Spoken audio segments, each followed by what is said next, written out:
Assalamualaikum warahmatullahi wabarakatuh.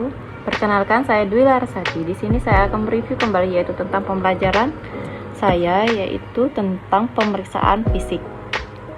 Pemeriksaan fisik atau pemeriksaan klinis adalah sebuah proses dari seorang ahli medis memeriksa tubuh pasien untuk menemukan tanda klinis penyakit. Hasil pemeriksaan akan dicatat dalam rekam medis. Rekam medis dan pemeriksaan fisik akan membantu dan dalam penegakan diagnosis dan perencanaan perawatan pasien.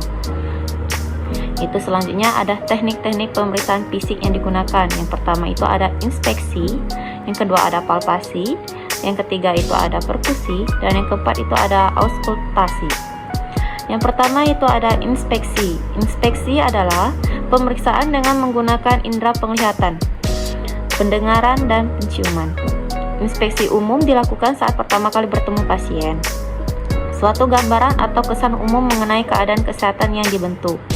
Pemeriksaan kemudian maju ke suatu inspeksi lokal yang berfokus pada suatu sistem tunggal atau bagian dan biasanya menggunakan alat bantu khusus seperti ophthalmoskop, otoskop, spekulum, dan lain-lainnya. Dan selanjutnya yaitu ada palpasi. Palpasi adalah pemeriksaan dengan menggunakan indera peraba dengan meletakkan tangan pada bagian tubuh yang dapat dijangkau tangan. Dan selanjutnya itu ada perkusi.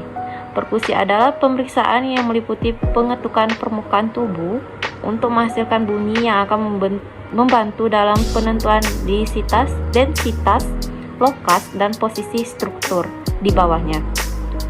Dan selanjutnya yang terakhir ada auskultasi. Auskultasi adalah tindakan mendengarkan bunyi yang ditimbulkan oleh bermacam-macam organ dan jaringan tubuh. Auskultasi adalah pemeriksaan fisik yang dilakukan dengan cara mendengarkan suara yang dihasilkan oleh tubuh. Biasanya menggunakan alat yang disebut dengan stetoskop. Hal-hal yang didengar adalah bunyi jantung, suara, nafas, dan bising usus. Yang selanjutnya yaitu dalam melakukan pemeriksaan fisik ada prinsip-prinsip yang harus diperhatikan, yaitu yang pertama ada kontrol infeksi meliputi mencuci tangan, memasang sarung tangan steril, memasang masker, dan membantu klien mengenakan baju periksa jika ada.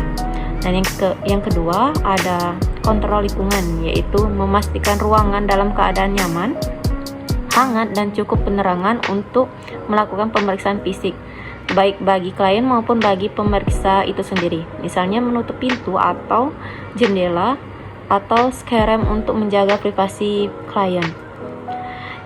Yang terakhir ada tujuan pemeriksaan fisik. Secara umum pemeriksaan fisik yang dilakukan bertujuan yang pertama untuk mengumpulkan data dasar tentang kesehatan klien, dan yang kedua untuk mengkonfirmasi atau menyangkal data yang diperoleh dalam riwayat keperawatan. Yang ketiga untuk mengkonfirmasi dan mengidentifikasi diagnosa keperawatan. Dan yang keempat untuk membuat penilaian klinis tentang perubahan status kesehatan klien dan penata laksanaan. Dan yang kelima untuk mengevaluasi hasil fisiologis dari asuhan keperawatan. Baik, mungkin itu saja yang bisa saya review tentang pemeriksaan fisik. Lebih dan kurang saya mohon maaf. Assalamualaikum warahmatullahi wabarakatuh.